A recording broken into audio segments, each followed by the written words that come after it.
உலகை எழுப்பும் ஞாயிறு அங்கே குடியிருப்பான். அவன் ஆனை முகத்தனின் அடியவர் மனத்தில் ஒளியாய் வந்து கொலுவிருப்பான்.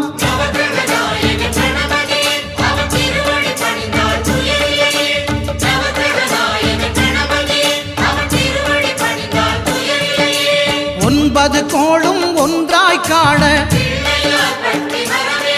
அங்கு கற்பகம் என்னும் கடவுளின் மெய்யில்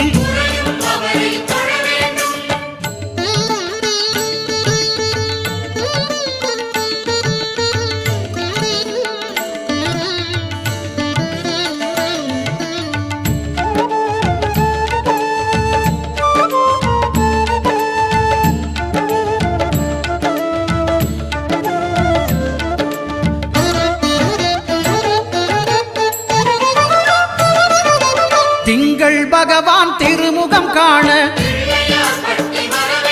அங்கு கற்பக பெருமான் தொப்புள் குழியில்